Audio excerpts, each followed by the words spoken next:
জয় গুরু।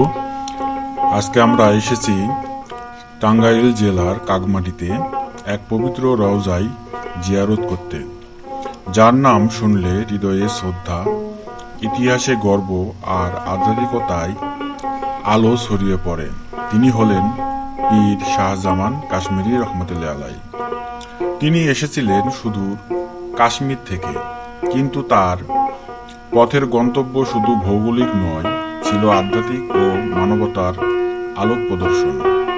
তৎকালীন সময়ের অন্যতম পরাক্রমশালী সম্রাট আওরঙ্গজেবের যখন সিংহাসনে আরোহণ করেন, তার সেই রাজ্যাভিষেক অনুষ্ঠানে ভারতবর্ষের জ্ঞানীগুণীজনদের সাথে পীর শাহজামান কাশ্মীরি রহমতুল্লাহ আলাইও ছিলেন সম্মানিত অতিথি হিসেবে উপস্থিত। সম্রাট তার জ্ঞান, আধ্যাত্মিকতা ও নেতৃত্বের গুণে মুগ্ধ হয়ে তাকে কাকমারি ও রসুলপুর পরগনার মধ্যবর্তী অঞ্চলে ধর্মীয় মিশনারি কার্যক্রম পরিচালনার দায়িত্ব দেন। আর এই গুরু দায়িত্ব পালনের জন্য ওয়াকফ করে দেন খোসনদপুর, বর্তমান সন্তোষ গ্রাম সহ 22টি গ্রাম। এই জনপদে এসে তিনি ইসলাম প্রচার করেন শান্তির ভাষায়, ভ্রাতৃত্বের হাত ধরে, মানবতার ডাক নিয়ে।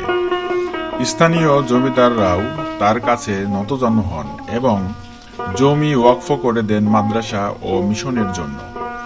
মাওলানা ভাসানী, যিনি পূর্ব বাংলার বিপ্লবী রাজনীতির এক জ্বলন্ত নাম, তিনিও প্রায় আসতেন এই রওজায় জিয়ারতের জন্য। তিনি বিশ্বাস করতেন এই পবিত্র স্থান থেকে শক্তি ও সাহস অর্জন করা যায়। এমনকি 1957 সালের ঐতিহাসিক কাকমারি সম্মেলনে তিনি যখন পশ্চিম পাকিস্তানের অন্যায়ের প্রতিবাদ জানিয়ে বলেছিলেন ওয়ালাইকুম আসসালাম, তখনও তিনি ছিলেন এই অলির সান্নিধ্য ও আশীর্বাদ পুষ্ট। আজ এই মাজার শুধু একটি প্রাচীন ইতিহাস নয়, এটা হলো বিশ্বাসের এক জীবন্ত কেন্দ্র, যেখানে এসে মানুষ খুঁজে পায় শান্তি, প্রেরণা আর আধ্যাত্মিক মুক্তির পথ। জয়গুরু। পীর শাহজামান কাশ্মীরি রহমতুল্লাহ আলাইয়ের রওজায় আমাদের সালাম ও দোয়ার সাথেই থাকুন। আল্লাহ আমাদের সবাইকে তার পথ অনুসরণের তৌফিক দিন। আমিন। সবাই ভালো থাকুন, সুস্থ ও নিরাপদ থাকুন আর আমাদের সাথেই থাকুন। ধন্যবাদ সবাই।